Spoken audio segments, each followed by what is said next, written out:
Hello students, आज की इस वीडियो में हम लोग पढ़ने वाले हैं रासायनिक अभिक्रियाओं के प्रकार। ओके, इससे पहले वाले वीडियो में स्टूडेंट्स हम लोगों ने हम जान चुके हैं रासायनिक अभिक्रियाएं क्या होती है, उनके लक्षण कौन कौन से होते हैं, है ना।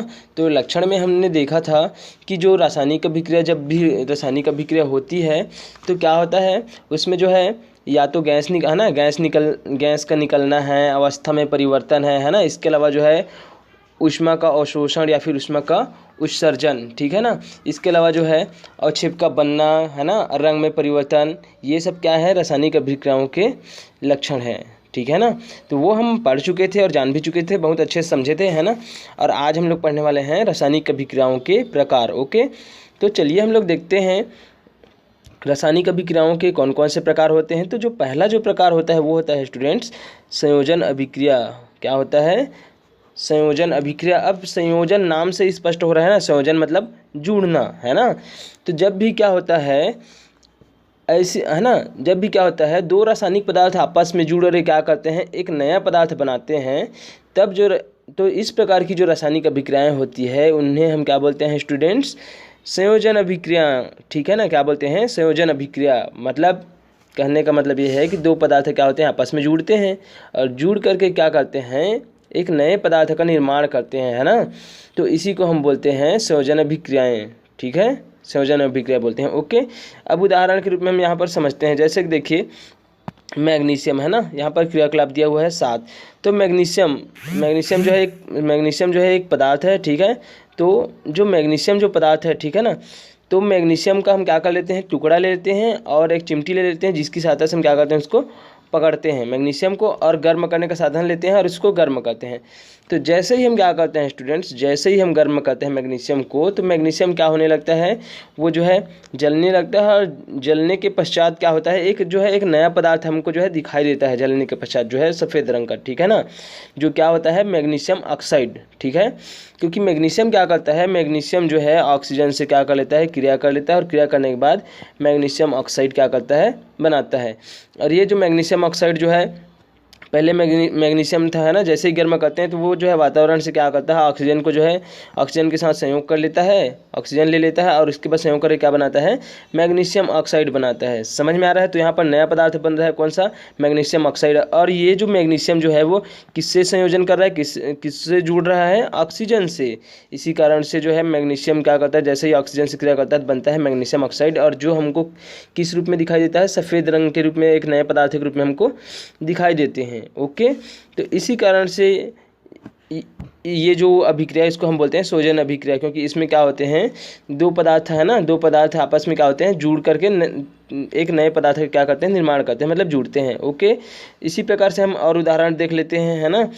और उदाहरण हम लोग यहाँ पर देखते हैं, जैसे कि हम लोग अमोनिया की बात करते हैं। यहाँ पर देखिए आपको दिखाई दे रहा होगा NH3, है ना, अमोनिया।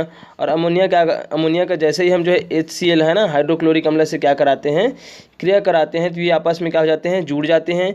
और ये जो हाइड्रोजन है ना, हाइड्रोजन क्या हो जाता है, इससे जुड़ जाता है, और इस प्रकार से क्या बनता है, NH4, है ना, NH4Cl, अमोनियम क्लोराइड। ओके, तो ये भी क्या है, ये भी संयोजन अभिक्रिया का क्या है, उदाहरण है, क्योंकि इसमें क्या हो रहा है, अमोनिया और हाइड्रोक्लोरिक अम्ल क्या हो रहे हैं, आपस में जुड़ रहे हैं और एक नया पदार्थ का निर्माण कर रहे हैं, अमोनियम क्लोराइड। ओके, समझ में आया यहाँ तक?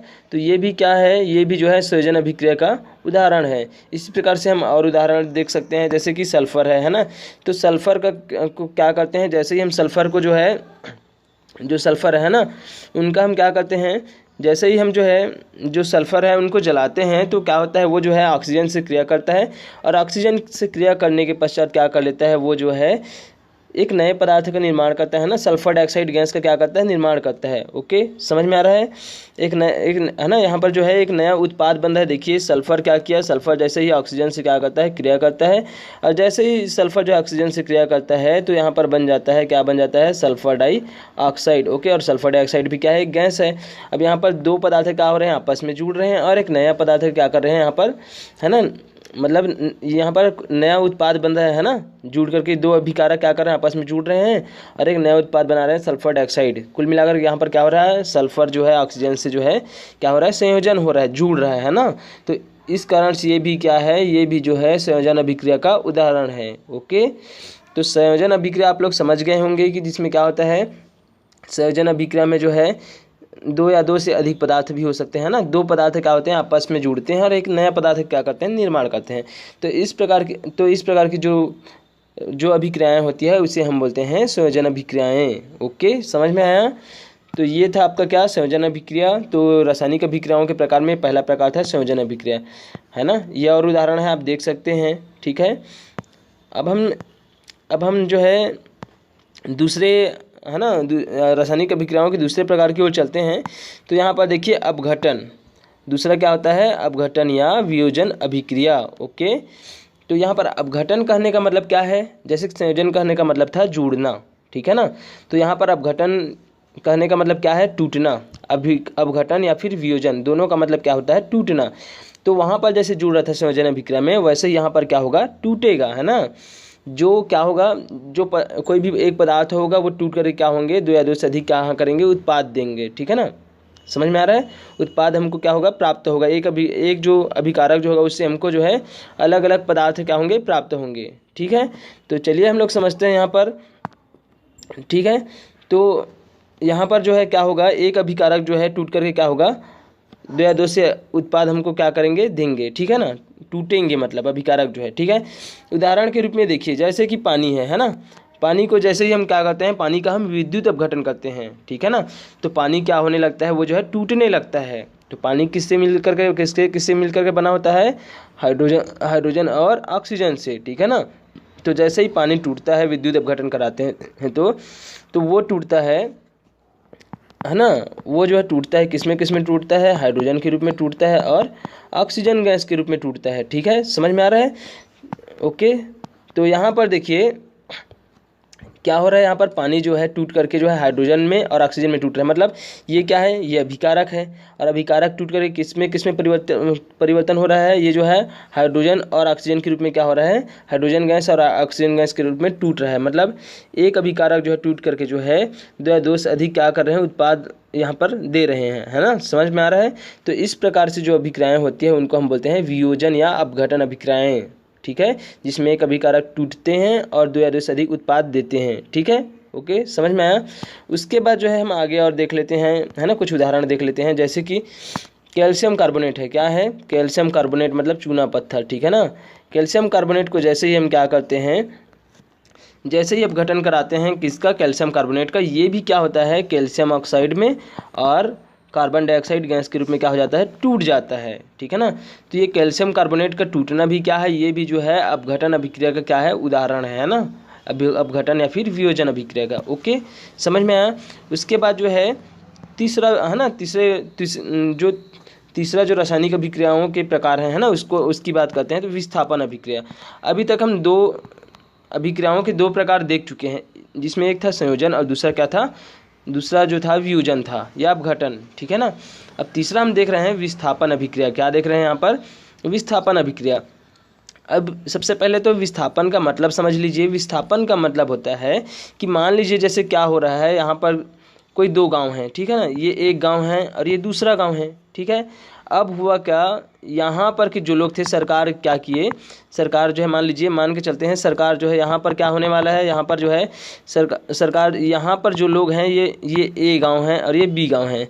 तो मान लीजिए सरकार क्या कर रही है, इस ए गांव के व्यक्तियों को जो है कहाँ पर लेके बसा रही है, बी गांव में। और बी के जो गाँव के जो लोग हैं उनको यहाँ से क्या कर रही है, हटा रही है। तो ए जो है अब कहाँ पर आ गया, बी के पास स्थान पर आ गया। तो यही क्या है, विस्थापन। समझ में आ रहा है। तो विस्थापन अभिक्रिया में क्या होती है, ये जो विस्थापन अभिक्रिया है इसमें जो है किसी, है ना, जो पदार्थ जो रहता है, विस्थापन अभिक्रिया में क्या होता है, एक पदार्थ जो है क्या करता है, दूसरे पदार्थ का जो है क्या कर लेती है, स्थान जो है ग्रहण कर लेती है, ठीक है ना, उसको जो है विस्थापित करके। मतलब यहाँ पर देखिए बी गांव था, तो बी गांव के जो लोग थे यहाँ से क्या कर दिए, ये ए गांव के लोगों को बसाने के लिए बी गांव के लोगों को जो है यहाँ से हटा दिए और उसके स्थान पर किसको रख दिए, उनके स्थान पर जो है ए गांव के जो लोग हैं उनको यहाँ पर बसा दिए। तो ये क्या है, विस्थापन।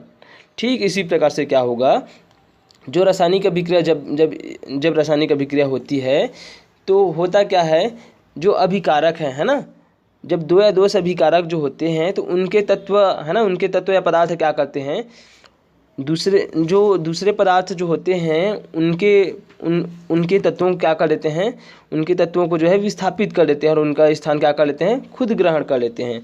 देखिए यहाँ पर समझिए, जैसे कि हम क्या करते हैं यहाँ पर, अब उदाहरण के रूप में समझिए। यहाँ पर देखिए ये वाला देखिए, सबसे पहले तो इसको देखिए, ये जो रासायनिक अभिक्रिया आपको दिखाई दे रही होगी इसको देखिए, है ना, इसको समझिए। यहाँ पर देखिए क्या है, जिंक है, ठीक है। तो चलिए ठीक है, रासायनिक अभिक्रिया का समीकरण से पहले मैं आपको जो है इस क्रियाकलाप के माध्यम से समझा देता हूँ, ठीक है। अब हम क्या कर रहे हैं, जैसे कि मान लीजिए हम क्या करते हैं, एक परख नली लेते हैं, जैसे ये दिख रहा है परख नली आपको, ठीक है। अब इसमें हम जिंक धातु लेते हैं, क्या लेते हैं, जिंक धातु, जस्ता, ठीक है ना। धातु का थोड़ा सा जो है हम छीलन ले लेते हैं। अब लेने के बाद हम क्या करते हैं, उसमें जो है तनु हाइड्रोक्लोरिक अम्ल को क्या कर देते हैं, डाल देते हैं, ठीक है ना, किसमें, इस परख नली में। तो जैसे ही हम तनु हाइड्रोक्लोरिक अम्ल को इसमें डालते हैं तो क्या होने लगता है, तुरंत जो है रासायनिक अभिक्रियाएं होती है। और रासायनिक अभिक्रिया होने के पश्चात क्या प्राप्त होता है, हमको जो है यहाँ से जो है गैस निकलने लगती है तुरंत, ठीक है ना। जैसे ही गैस निकलती है तो हम देखते हैं कि कौन सी गैस है, तो उसके लिए हम जो है चेक करते हैं कि कौन सी गैस है। तो जैसे ही हम क्या करते हैं, माचिस की, है ना, जो माचिस की जलती हुई तीली हम ले जाते हैं, जो गैस निकली वहाँ पर, तो ये जो है बहुत तेज़ी से जो है निकलने लगती है और पॉप की यहाँ पर क्या होती है, आवाज़ आती है। तो इससे हमको पता चल जाता है कि ये कौन सी गैस है, हाइड्रोजन गैस है। तो चलिए समझते हैं इसको, है ना। तो होता क्या है दरअसल इसमें जो है, ये जो रासायनिक अभिक्रिया अभी जो बता रहा था उसमें, उस क्रियाकलाप में दरअसल होता क्या है, यहाँ पर समझ लीजिए। जैसे ही क्या होता है, ये जिंक है, ये वाला जिंक धातु जो नीचे में लिए थे, है ना, ये वाला। तो जिंक में जैसे ही हम क्या करते हैं, हाइड्रोक्लोरिक अम्ल HCl, है ना, हाइड्रोक्लोरिक अम्ल को क्या करते हैं उसमें डाल देते हैं। तो होता क्या है, ये जो जिंक है, ठीक है ना, ये जिंक जो है, ये जो यहाँ पर जिंक जो है, ये जो हाइड्रोजन है हाइड्रोक्लोरिक अम्ल में, ये जो हाइड्रोजन दिख रहा है, H दिख रहा है, 2H, तो ये जो हाइड्रोजन है उसको क्या कर देता है, विस्थापित कर देता है और उसके स्थान पर जो है अपना स्थान, वो जो है खुद अपना स्थान ग्रहण कर लेता है, ठीक है। इसी कारण से देखिए, जैसे ही जिंक जो है हाइड्रोक्लोरिक अम्ल से क्रिया करता है तो ये जो H है इसके स्थान पर कौन आ गया है, अब देखिए यहाँ पर ये आ गया है ना, यहाँ पर देखिए ZN आ गया है, जिंक आ गया है ना यहाँ पर। तो यहाँ पर देखिए जो हाइड्रोजन है उसके स्थान पर क्या आ गया है, यहाँ पर जिंक आ गया है, और क्लोरीन तो क्लोरीन ही है ना, समझ में आ रहा है। तो ये क्या बना लेता है, जिंक क्लोराइड। और यहाँ पर जो हाइड्रोजन था 2H जो था उसको कहाँ कर दिया है, बाहर निकाल दिया है, मतलब यहाँ पर क्या कर दिया है, विस्थापित कर दिया है, ठीक है ना। यहाँ पर जो है जिंक जो है हाइड्रोजन को क्या कर दिया है, विस्थापित कर दिया है और उनका स्थान जो है स्वयं ले लिया है और एक नया उत्पाद का क्या कर दिया है, निर्माण कर दिया है, जिंक क्लोराइड का। समझ में आया। इसी कारण से ये जो अभिक्रिया है उसको हम कौन सी अभिक्रिया बोलते हैं, विस्थापन अभिक्रिया, है ना।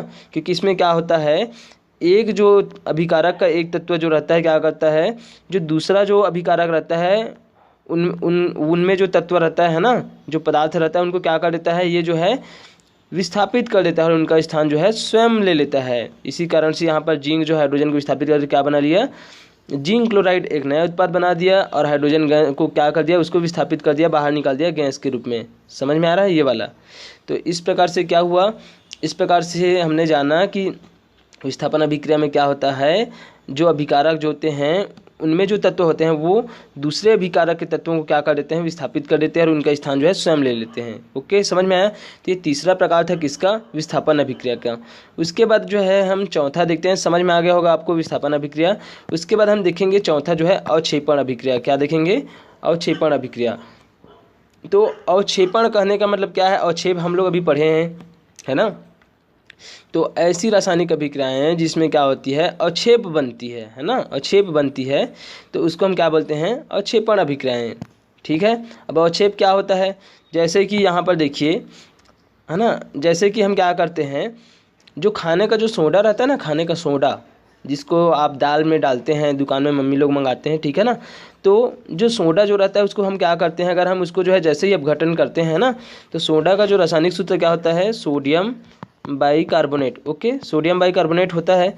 तो सोडियम बाइकार्बोनेट को हम क्या करते हैं, जैसे ही अपघटन कराते हैं तो यहाँ पर से क्या बनता है, गैस निकलती है। कौन सी गैस निकलती है, कार्बन डाइऑक्साइड गैस, ठीक है, कार्बन डाइऑक्साइड गैस निकलती है।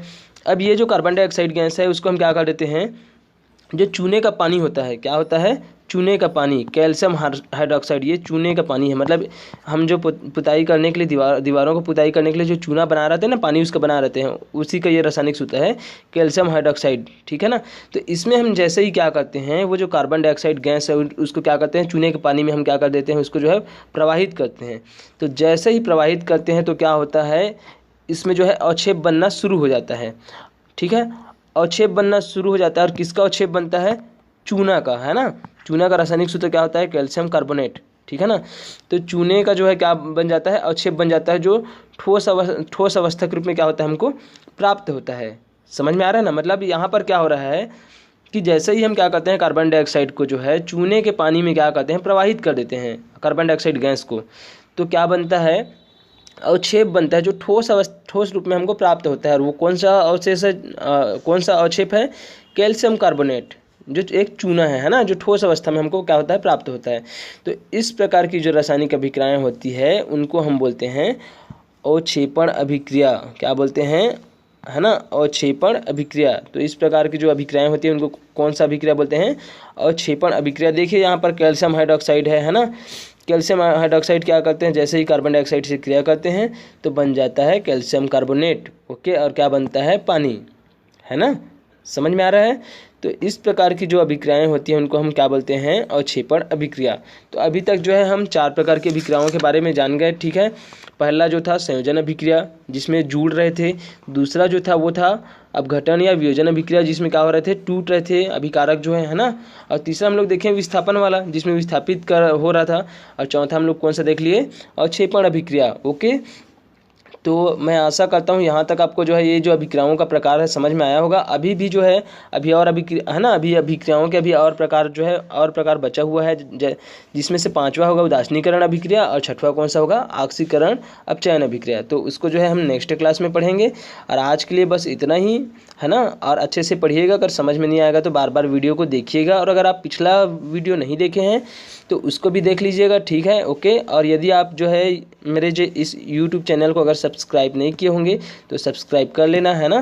ताकि जो है जैसे ही मैं नया वीडियो डालूंगा तो क्या होगा, अपडेट आपके उसमें जो है आएगा, ठीक है, यूट्यूब चैनल में, ओके। तो आज के लिए बस इतना ही।